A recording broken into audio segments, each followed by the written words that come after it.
Hi, everybody. Um, Thanks, everyone. First off, I want to welcome and say thank you for showing up today. That alone is demonstrating that you are committing to the health and welfare of your fellow crew members.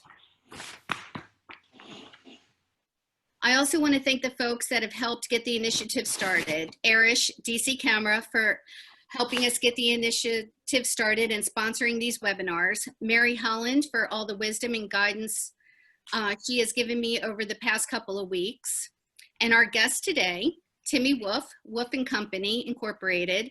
Timmi is a still and motion producer and rep for Dean Alexander, Peter Howard, Helen Norman, Steve Biver, and Billy Childress, and for being my all things COVID response buddy. Thank you, Timmi.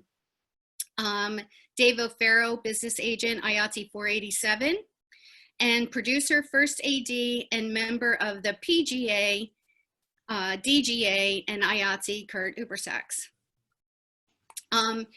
Before we get started with the first webinar, I just want to give you some useful information about the structure of these webinars. Hi, Dave. These webinars will be live the next 5 consecutive Wednesdays from 10:30 to 11:30 a.m. Since these will be webinars only, the moderator and the guest will have their audio and video hot. Attendees' mics will be muted, but you will be able to ask questions via the Q&A tab. After live broadcast, webinars will be archived on DC Camera's YouTube channel in case you missed the live broadcast or want to watch the episode again or share with someone. We cannot express enough that we want everyone to join us. Everyone that is in any way connected to the film photo industry should be privy to our discussions. Everyone that steps on our sets needs to be informed on our new way of doing things. Please try to attend all the webinars. Even if you think a subject wouldn't apply to you, our industry is unique in that our jobs and skills cross over. I guarantee you, you will get something out of all the presentations. It has been suggested to also conduct departmental Zoom meetings, so we're going to do just that. Departmental Zoom meetings will be on Wednesdays from 1:30 to 2:30 p.m. Zoom meetings will be an open discussion with a department-specific moderator. A schedule is currently in the works. Today's Zoom meeting will be at 1:30 with the art department. All areas of expertise, props, construction, set deck, and paint. Beth Bell will be today's moderator. Thank you, Beth. And this meeting is open to everyone, and I will be posting the link to that Zoom meeting in just a few minutes. And lastly, I would encourage everyone to keep attending +1's Surviving the DMV Film Shutdowns Facebook groups, Coffee Talk on Mondays at 10 o'clock. The gathering is an open forum and it's always surprising to see who pops in. So with that, let's get rolling with today's webinar, Coming Together to Work During a Global Pandemic. I wanted to create a roundtable to discuss the challenges and changes that are upon us. Everyone wants to get back to work, but there is going to be so many changes in the way we work in the near future. We need to start having discussions with everyone so we can start figuring it out now and keeping the conversation going, because safety is going to be super important as we move forward. This forum can discuss safety, logistics, health issues, and the proposed topics that were in the original call to action email. All crew, talent, and clients will have to learn even the basics to mitigate the health risks to keep us all healthy. Everyone has to be on board when it comes to COVID safety. Yes, we are all in it together. I recently saw an interview with the new female New York Stock Exchange president as they reopened the stock exchange floor. I love what she said, and I want to share my takeaway. Reopen doesn't mean go back to usual. Precautions are designed to protect all of us. That is the only way we're going to get through this.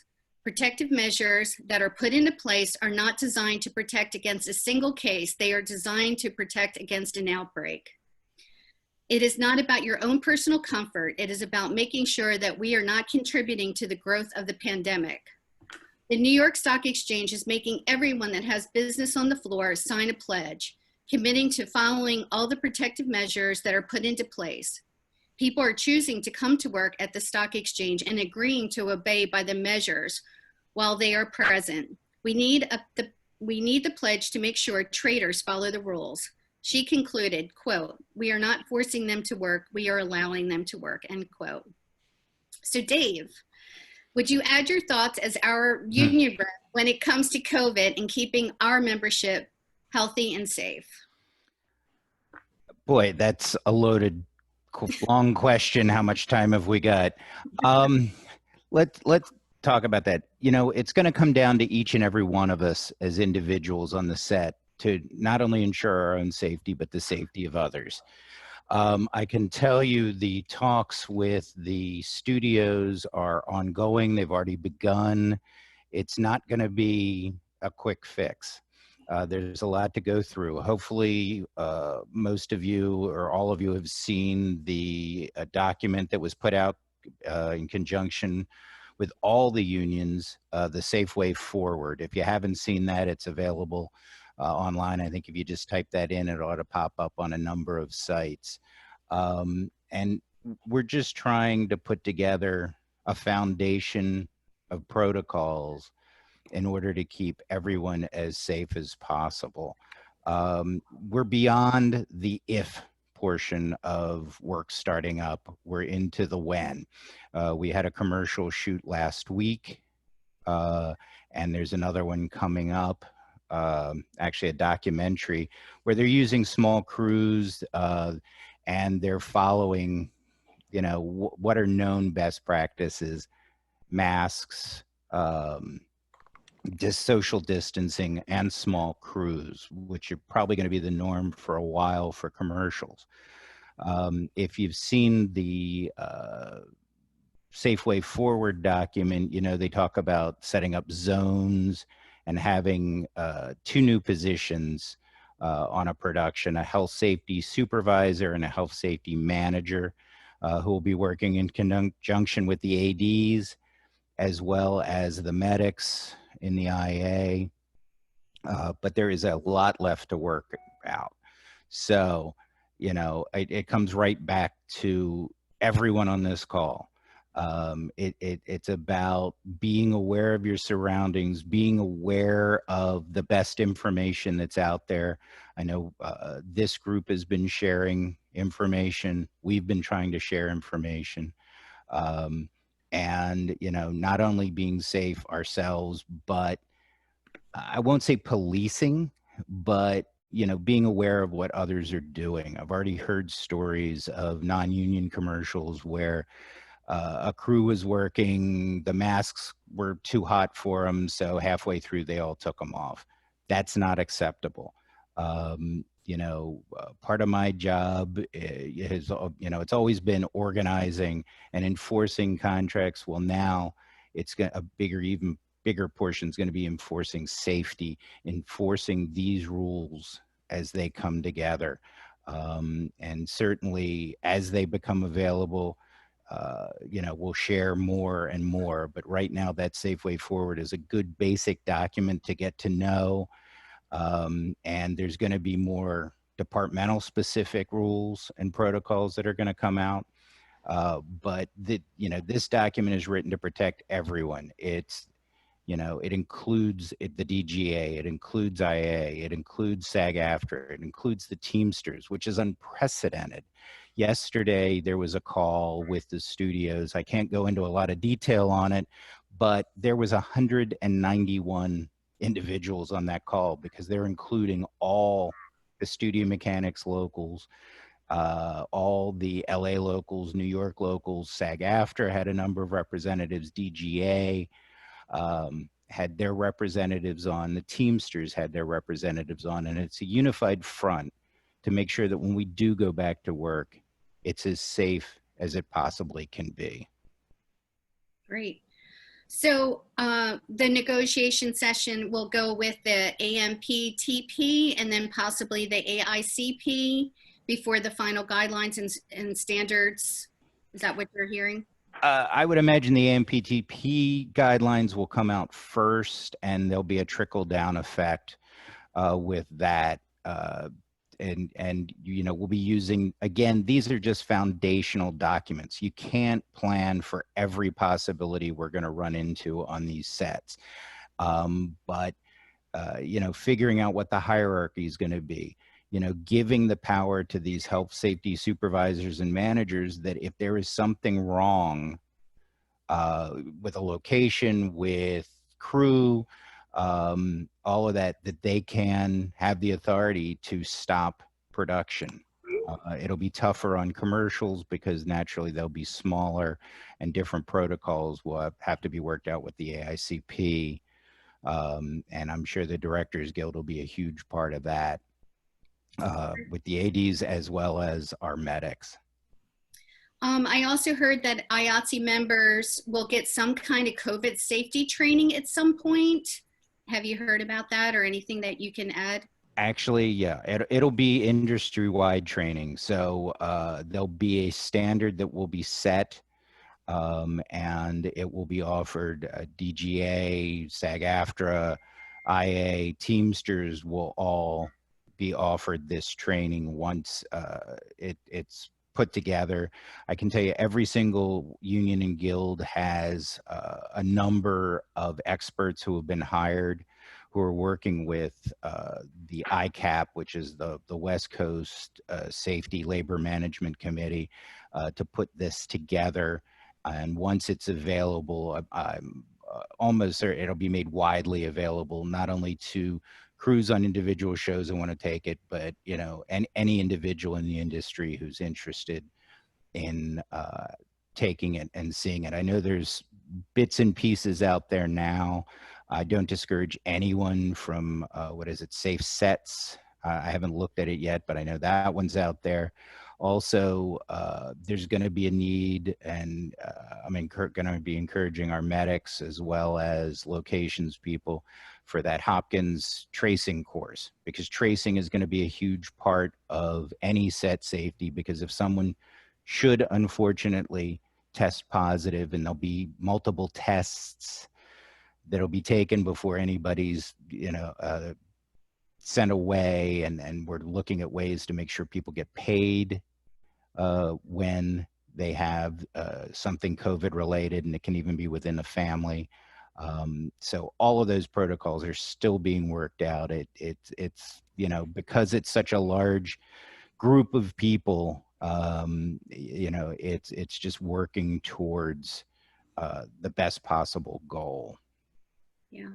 It's going to take time. I'm sure that training is going to have to be written and produced and online so that it can be available to everybody.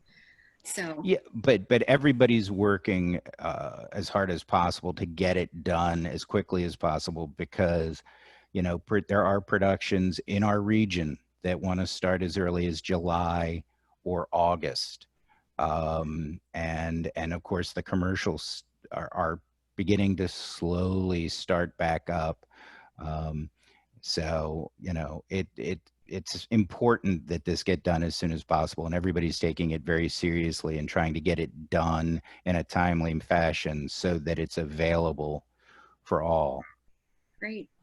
So Kurt, on our original call, we talked about the porn industry. I'm sure that woke everybody up a little bit. Great. I'm learning things about Kurt I didn't know. Could you please tell everyone what our film community could have in common with the porn industry? Okay. Let's okay. First of all, thank you for putting this together, and second of all, I wanted to just second everything that David had said in terms of what the unions are doing and the work that they're doing. That is, they're at the tip of the spear pushing this forward. The comments that I made about the porn industry were, I'll take a slightly different tact about maybe some of the things that we might be able to do locally or as a region. And so what that entails is a little history, and that has to do with the porn industry during the AIDS crisis. I was on a Producers Guild thread where we went and took a look at this, and basically what happened during the AIDS crisis, when people didn't know what was going on, performers had to self-regulate their own medical conditions, and they had to come to set with a notebook. And each performer had a notebook that had their AIDS tests and their recent AIDS tests and when they had been tested and were they clean and had they been clean. And it was sort of a rolling thing that was done within their own community that they self-policed. It was not forced, but they were able to basically, you would show up on set, you would show your test results, and they would get certified or approved by the set, and then they would do whatever they do in the porn business. Never been on a porn set, don't plan to be. But this was a way that their industry reacted to a health crisis within themselves and self-policed it. So having said that, moving forward, my idea after that came up with an idea that I brought up, and this is my paper version of it. This is the CDC immunization card that you get if you travel out of country, and it's just a simple piece of paper that has what your immunizations were, when they were taken, that kind of thing. And the thought was, as an industry, could be a voluntary thing. Timmi mentioned that there are lots of folks out there on our call that they're doing this electronically as well. But the thought was to come along the way where us as a community, if we want to sort of present ourselves as being at the forefront of this, if we could get some sort of local regional scenario to come around where we could self-regulate and say, look, I had my temperature taken on this date, and maybe it's done through the medics, maybe it's done through your doctors or whatever, but it's sort of, you are keeping a track of what you've done, where you've been. That will help with contact tracing going forward. But it's one of those things that maybe we could do as a community, and it's certainly open for a very big discussion. I'm not trying to mandate anything or say that, oh, we've got to sign things. I don't think that's the way to go. What I'm trying to think of is how can all of us as individuals present as a collective group that this area is taking what's going on seriously, is committed to safety, but also where this is a challenge, I see this as an opportunity for this region to maybe get their foot back in to some productions that have left the area. David mentioned commercials are slowly trickling in. Well, New York is tough to make commercials in right now because of the current situation. And a lot of the commercial work came down from New York in years past. Also, I mean, one of the places that HBO went to in the very early years of filmmaking when HBO was starting out as a studio was the Mid-Atlantic region. They came down, they trickled down from the New York area. So it's not unprecedented, and it wouldn't be an uncommon thought for us to think about how we can take the Maryland, DC, Virginia region and position ourselves, if we can show to folks that we're serious and we're willing to take the steps to do it, to be able to say, hey, look, we're going to follow the rules and we're going to do this right, and we've got it collectively, and we have a plan in place. There's a lot of theories right now, but maybe this is a way that we could set ourselves apart from other groups of filmmakers. I totally agree. I heard about a project in Oklahoma that did in fact take a pledge that the crew would be careful during the length of the production and would adhere to all the strict offset protocols as well, like not attending mass gatherings. So give us more thoughts on your pledge system, or just expand on how vital safety is going to be in our new world of COVID. Well, look, we all have to see where this is going. I mean, I'll tell one story, and this is a true story, and this happened to me last week. So here's a little wake-up call, kids. When I'm not doing film and television, I work on live events. I was hired by an AV company to be the director of a live event that they were live streaming. This was for an arts council that was in the Washington, D.C. area. So they had a building, they had performers. I won't mention the name of the council. This was a totally small corporate, non-union. It was a gala shoot. It's not a covered scenario because it's just a fundraiser. And so what ended up happening was we came in for a day, we set up some robotic cameras, and these people were gonna come in and basically do what would you see on PBS, like please call and text a pledge. And then in their little performance area, they had some activities to keep things going. We did the show, everything was fine. It was a small crew of about 5 or 6 people, and I directed the show, everything was fine, we went home. 2 days ago, I got a phone call. One of the hosts, which was a board chair, and they were the host, had tested positive for COVID. this person had known that they were possibly a carrier. They had gotten the test, and this event was scheduled, and she was the board chair, and she, for whatever reason, felt like she had to do it. She didn't tell the crew. She didn't tell the producer. And she didn't tell her co-host that was also her board chair member. Now, I was never in the room with the person because basically the way that the building was set up, we set up a little control room, like a TV studio, if you will. And I stayed in that room because all I did was direct the show. But a sound man walked up to her, and he was wearing a mask, and we were all following very strict protocols, the 5, 6 of us that were on the crew. He was wearing a mask, and he put a microphone on her. And then, but she did not tell anyone. And then we found out 2 days ago, I got a phone call that she had tested positive. So that's the real world situation of what's going on. Now, the good news is that the sound man's test, I just found out this morning, came back negative. No one on the crew has presented any symptoms. We all followed very strict protocols. I mean, we had wipes, and we were wiping down our workstations, and we were, we had headsets, clear comms to talk to live stage, with the live event folks. We wiped all that stuff down. We did all that. But that is a real world example of a small corporate shoot that was done as a live event for a streaming. And It only takes one. It only takes one. Yeah, that's my biggest fear, is that crew could come, and crew could come from a job that wouldn't be following the protocols, and then come on to a shoot with us. And it's, we're gonna have to deal with that. So I think a code of conduct or a pledge would be good for our community. And everybody would be pledging that you would follow the industry standards. So Timmi, I know you've been busy the last 3 months figuring out this new world of COVID and how that's going to affect your photographers and directors as you work on your overall production. Can you talk about your findings and what has struck you the most? Sure.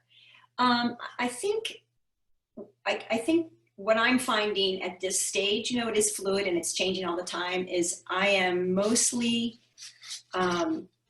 feeling like our side of the street is taking care of business, and we're educating ourselves, and we're learning, and we're trying to follow guidelines. But what I'm learning as we start to try to re-enter small to middle to large scale jobs is that my clients are not in the loop at all. They're so busy in their defense, pivoting to respond to their customers' needs, how to reposition their ad campaigns or their strategy for COVID response, or when and if they're going to remarket to certain types of audiences, that they haven't looked backwards to how all that work is going to get done. So right out of the gate, we got several calls with business as usual kind of thing. And I was shocked that they wouldn't think of productions as places of employment and mini cells of what they're doing in their own office buildings or their own, ad agencies or interior communication and marketing firms. So I'm finding that some of the way to move forward is also to educate the in-house production departments at the agencies and the communication firms. And some of that has been lots of phone calls, moving up the chain. People at the top don't really want to deal with it, so they're having me deal with junior people who don't thoroughly understand and haven't been reading about anything that's going on in the production world. So that obstacle, we're taking baby steps, but the obstacle of educating the client is going to be huge. The big thing for us this week that's shocking me is that the clients are coming to the jobs not properly protected. So they expect all of us to do the work and protect ourselves and the talent, and I guess the end user client, but some folks from the ad agency or the people who are paying the bills are actually appearing without their masks on. And so producers are being forced with having to deal with how do we handle that? So I think, today, at this very moment, at 10:57, I feel like the clients need some education and maybe some of the basic best practices, so they know what we're all going through in order to prepare ourselves. So I've even sent the link to some of the SafeSet certifications to say to them, this is a bare minimum free level A certificate.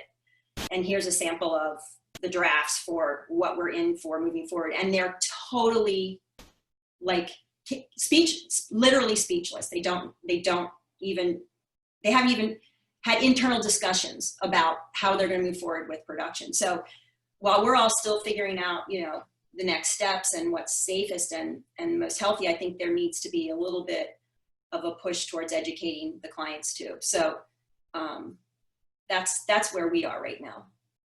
Right. And I think, you know, you had also heard, as I had heard, there was a job in Los Angeles for a fruit company where the client came and would not wear a mask.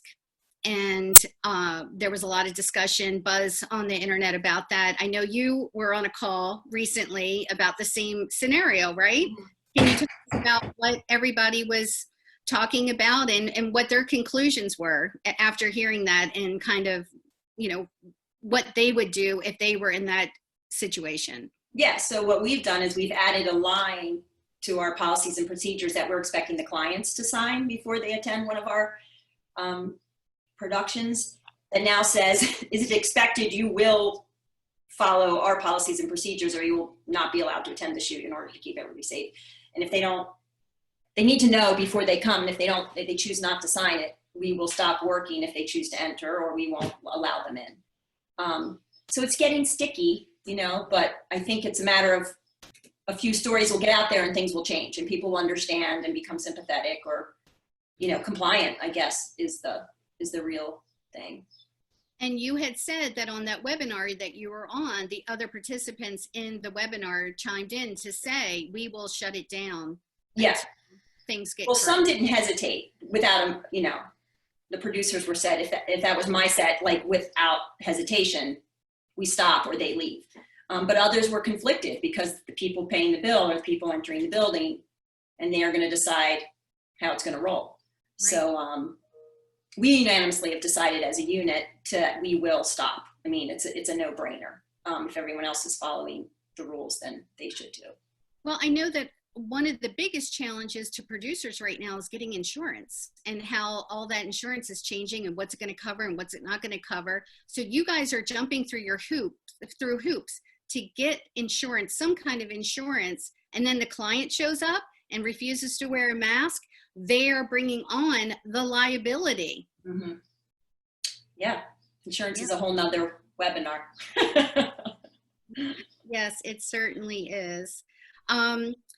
So did anybody on the panel want to respond to the things that Kurt said or Timmi said just recently on those topics?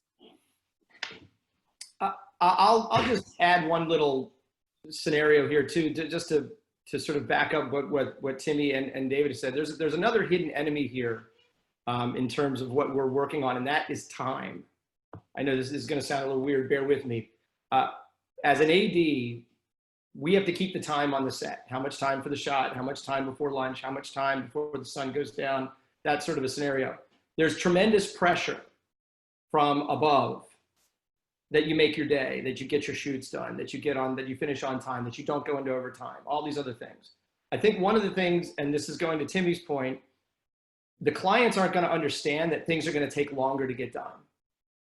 And I think David will understand this, that time is going to expand. The work is going to expand. And because we're going to need to stop and do things right, you race through something, somebody gets hurt. And I don't think, that's, to Timmy's point, that's a non-starter. And I think that there has to be a mentality here that we have to start thinking about how this is going to affect the time it takes to do what we get hired as artists and artisans to do.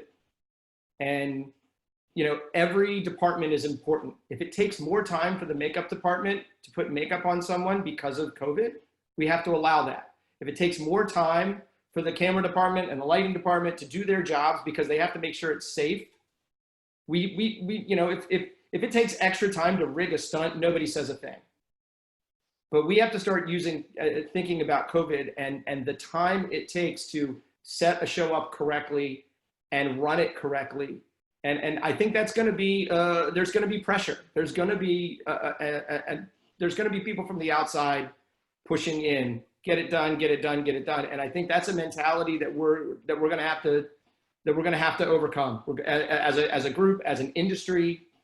It's just something I want to throw out there, people. Yeah, well, and to dovetail off of that, time is money. So what we're also trying to re-educate is all of these categories that now cost a little more money because it takes more time, and to try to help them strategize to do things that are easier to do with less money. So budget is part of the education process, and they just aren't aware of it yet, in my experience right now out of the gate. I mean, I think it's coming, but yeah, time and money.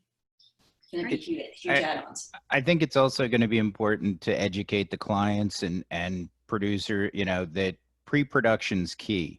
Yes. And you're going to have to spend a little more on pre-production than you might be used to, because, if you can get in and rig a set before day of, then you're not rushing.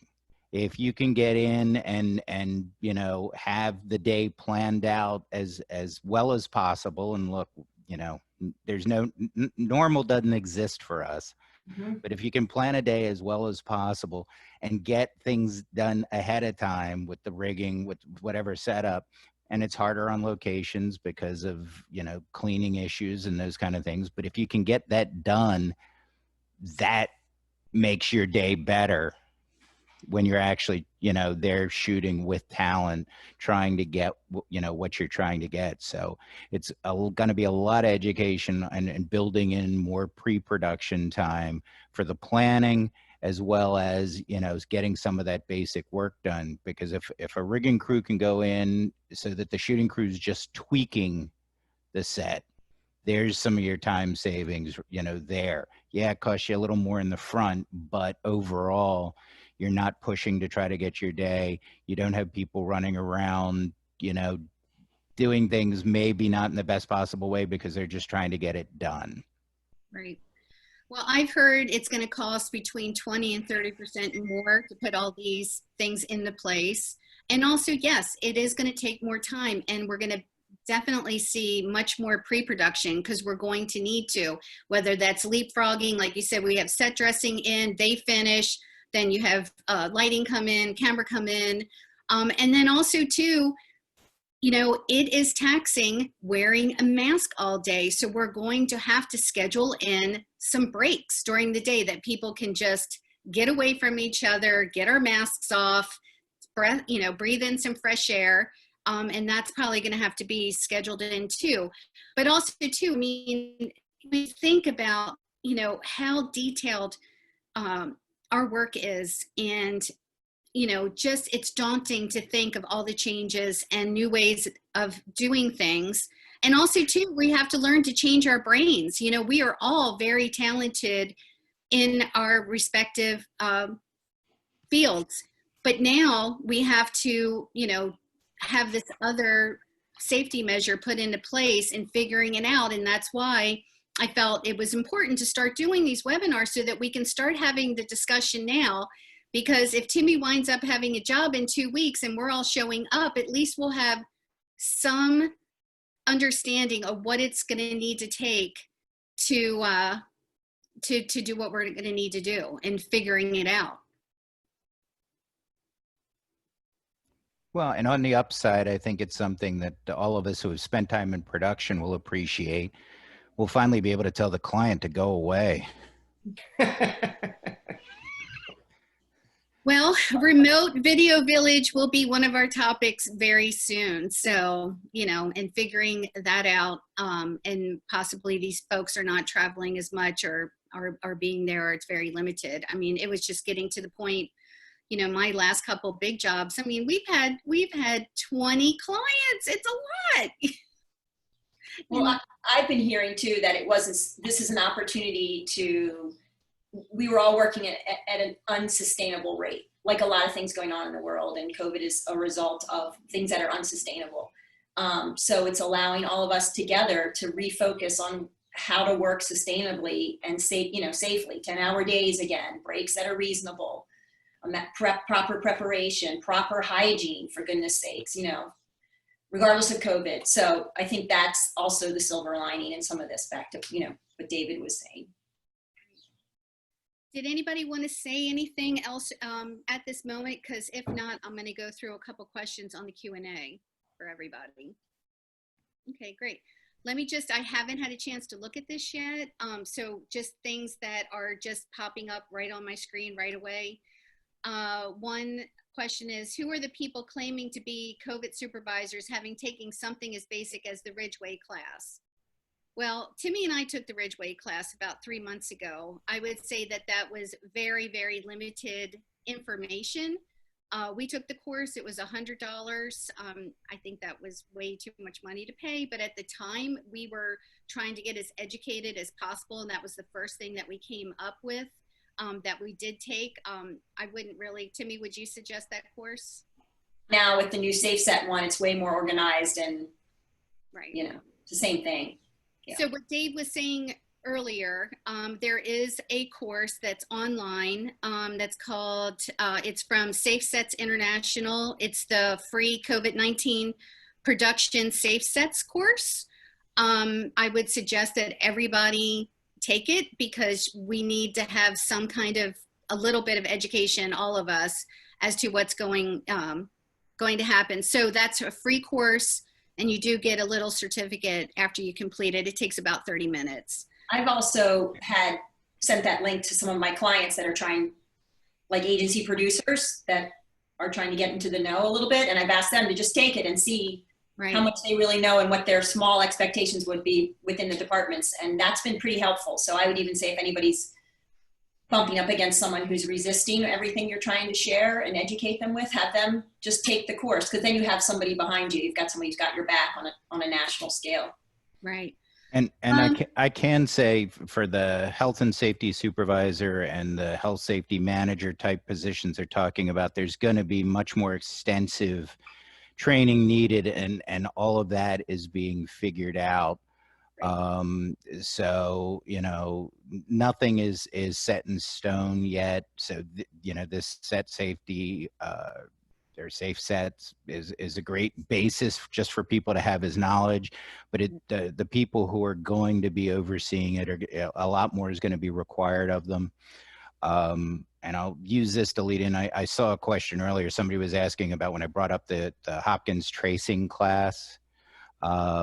And, you know, since I don't know if they completely understood what I meant, but with the tracing, it's just being able to go, if this person has it, who'd they come in contact with, and who did they come in contact with, and how far does that extend out, so that perhaps you're just isolating a department or a couple of individuals, or you may be shutting down a show for, you know, 2 weeks for people to quarantine and figure things out. You know, Hopkins is a good example only because, I mean, they are the recognized experts. If you look at any of the articles about COVID-19 that are out there, their stats, their numbers are most often quoted, and they are the experts in tracing how this disease or this whatever, I can't think of the term, branches out, and how it can infect people. So that's the only reason I suggest possibly taking that course. Is A, JHU is a recognized expert in that field of tracing, and B, it's going to be something that people are going to need to know, and I'm, you know, sure that the supervisors and the managers, but I'm going to recommend it to our medics, and it is free. So I think it's 5 hours, and you get a certificate at the end of it. Beth Bell just posted in the chat section both the link to the SafeSets International free COVID production SafeSets course, and then also the tracing with Johns Hopkins. So thank you, Beth, for doing that. Jumping back on the Q&A, I had 2 things for the Film Commission. I know Jack's on this call. Can you and the Film Commission kindly put more information on your sites? And can documents be posted on the IA and Film Commission's websites? So just putting that out there for you guys. As soon as there's official documents, but I know for the IA, we sent that document out to all our members. And like I said, it's widely available. Deadline, Hollywood, Variety, Hollywood Reporter, all of them have links to those documents, and I'm sure the other unions, DGA teams made those documents available to their members as well. One other question was, we have all this stuff that's going on. So they were asking if this effort was put together to help us get us back to set faster until the protocols are released.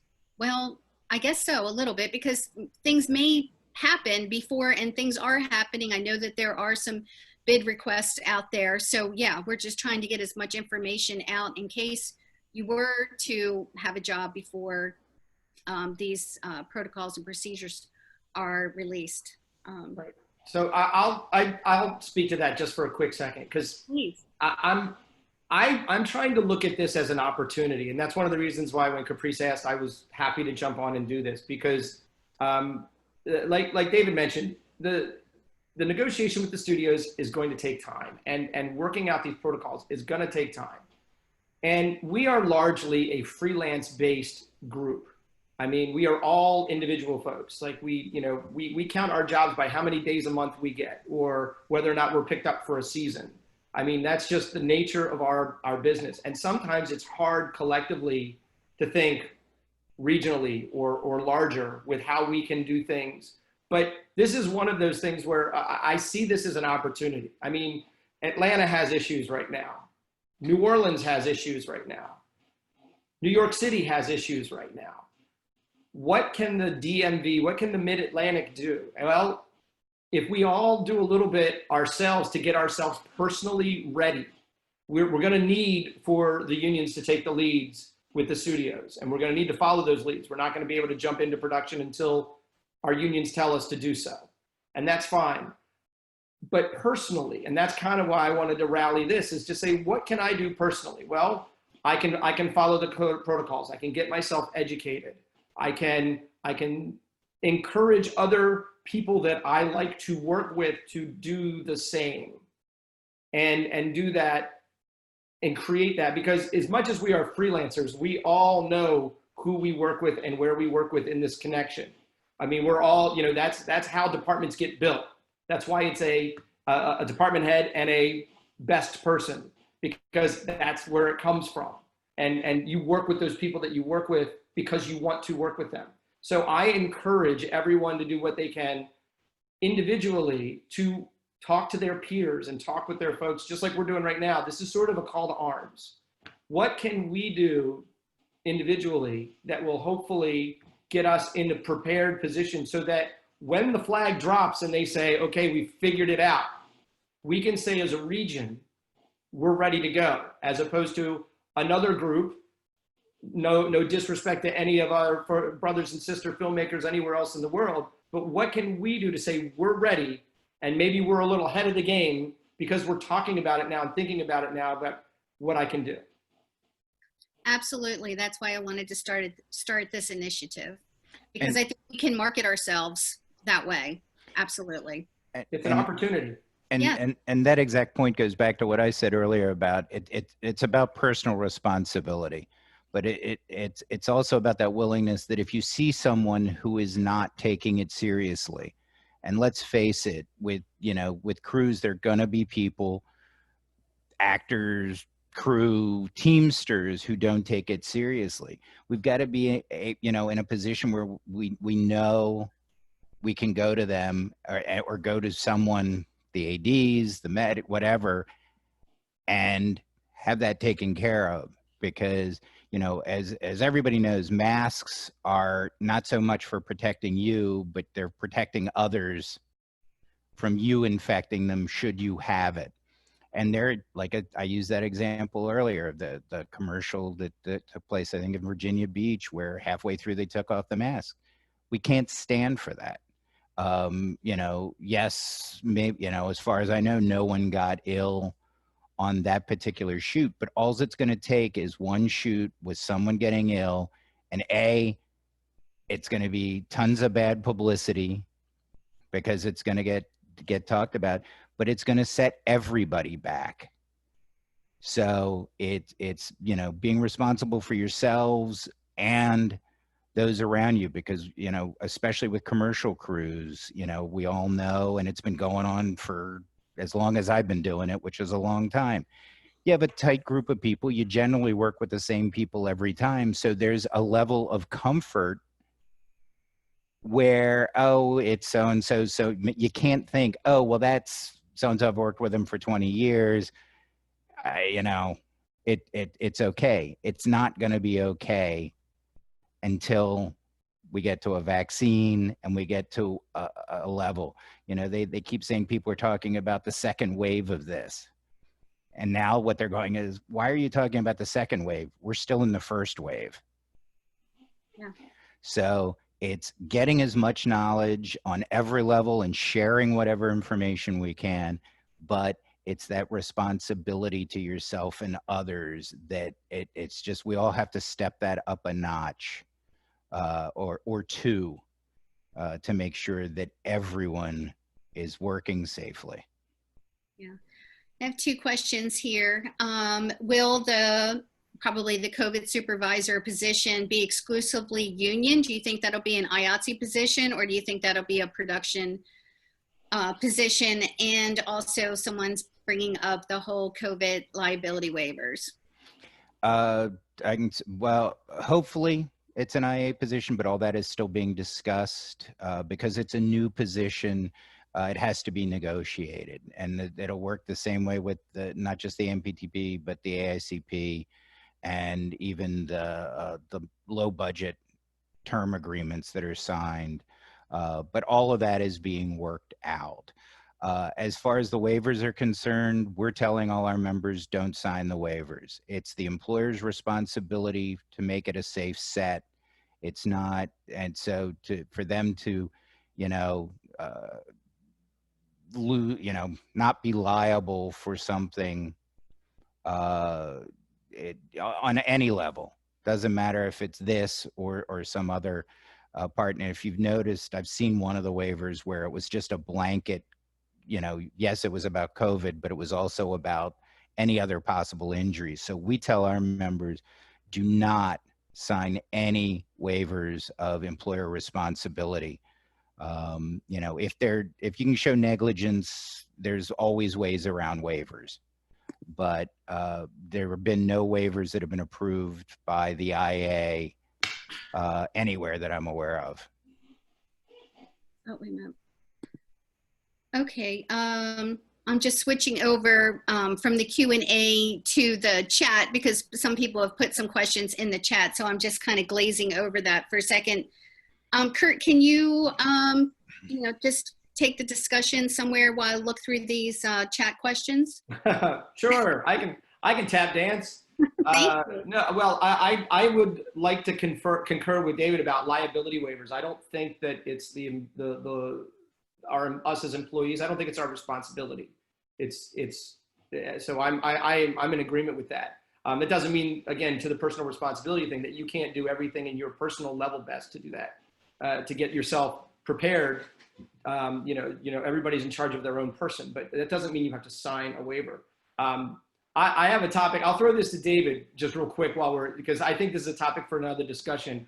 I've been looking into short-term disability insurance for myself, because that's, you know, if something happens to me, I can step away, and I have to step away. So here's a thought, and I'm just going to throw this to David for another conversation, another topic.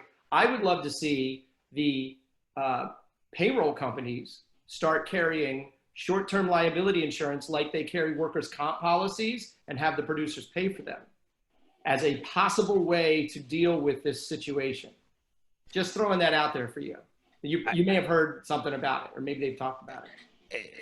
It's been discussed on a lot of levels. I know, like the Georgia local actually buys that insurance for their members, but of course they've got 5,000 members and they're looking at 75 shows right in the next while. We've looked into it before. We'll continue to look into it. You know, I think that is important, but I also, you know, I can say, because there's language in the documents that it's, you know, they're working out considerations for, if it's COVID related, at least, that you're paid for part, that period that you would be out on the show, and then other injuries are usually covered with the workman's comp, but that doesn't, necessarily take care of every situation.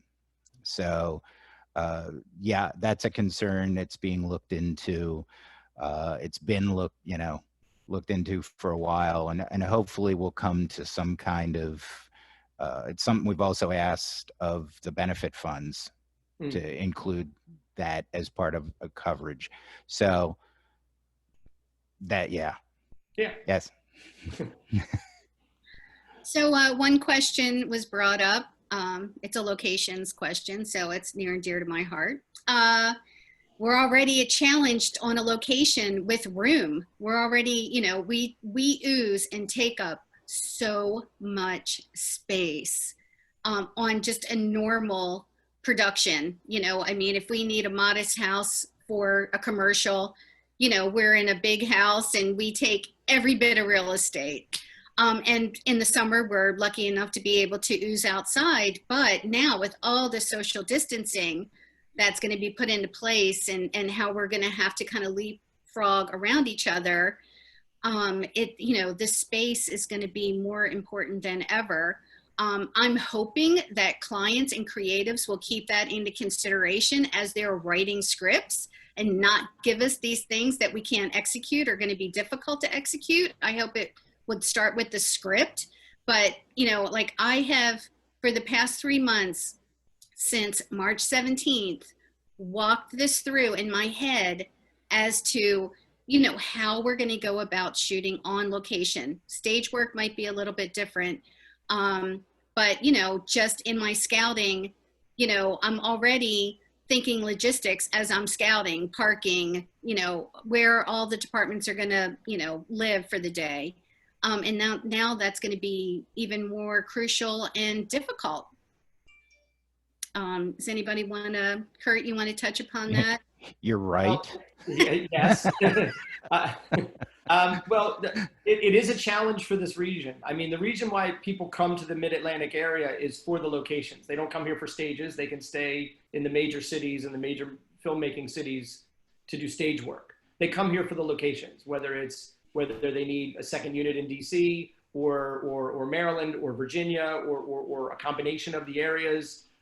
They're here because of the location, as well as, our robust crew. But that definitely means we have to start thinking about spreading out. We have to start thinking about using facilities. How does the crew go to the bathroom now? If crew parking is 2 miles away, are we all getting in vans to shuttle, and then, or are we personally driving? Or is it, is there a golf cart industry that is now going to take people in 1s and 2s from crew parking to set? There are things that we're going to have to think of, and location managers, you're going to be challenged with how can we hub and spoke away from a set? How can we spread out? We're big on churches in this area, in this region, because they only usually work on Sunday. I wouldn't be surprised if lots of locations start getting surrounded by churches and other places where we can have closer parking and closer facilities. But we're going to have to start thinking that way and presenting those ideas to our clients that want to come and shoot here. And we may have to eliminate some locations that we might have liked to shoot at because we had a good agreement with them, but they were kind of logistically tough. Or we're going to have to talk to the various departments like the Park Police and National Park Service and places like that and say, now that we're in a different environment, are you going to really, can we really park? Like in the old days, we used to be able to park on downtown on the mall. We could put crew parking and bus parking on the mall. Now you can't do it anymore. There's different things that have happened. We may be able to roll some of that back. We may not, but we're all going to have to get creative in terms of how we present the locations that people come to shoot, because that's why they're coming here. Yeah. And I have no doubt we are an innovative, creative industry, and I'm excited to see how we're actually going to figure this all out. But this is why I wanted to have this initiative, so that we can start thinking about about it already, figuring it out together, and doing it now. So then we're ready to roll when we get the next job. So, you know, I'm kind of excited about it. So, so anyway, we're getting close to 11:30. I just want to say that, you know, we have some other, you know, I'm planning these other webinars, which will touch upon a lot of the things that we talked about today.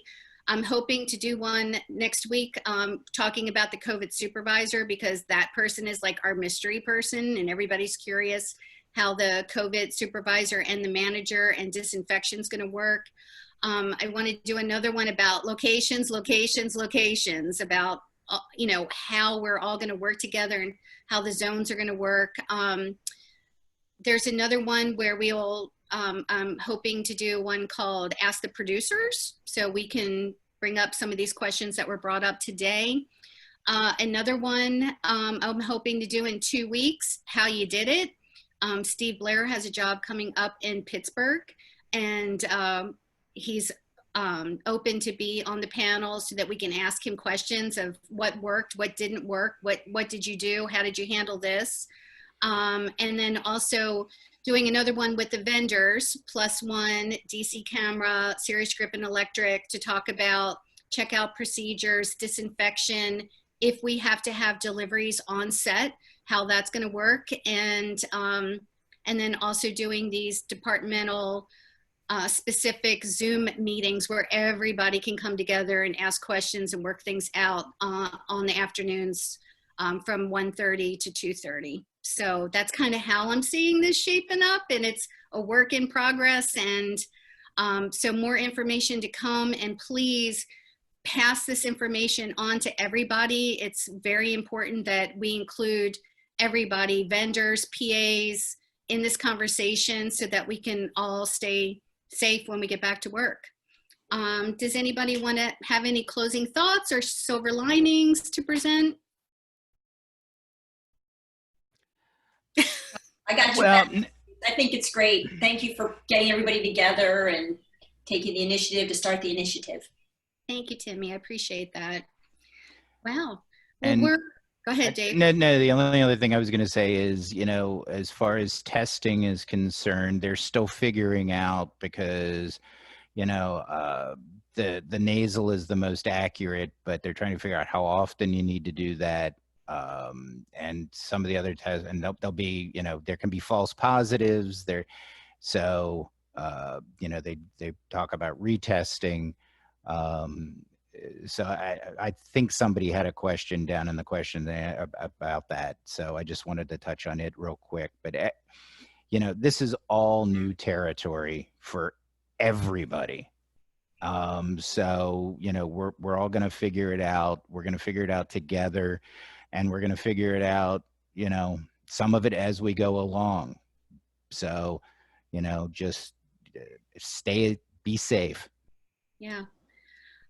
Everyone, I'll try to get through these questions to look through them after we're at 11:30 now for future webinars. I'll look at these questions and see if they can get plugged into the future webinars.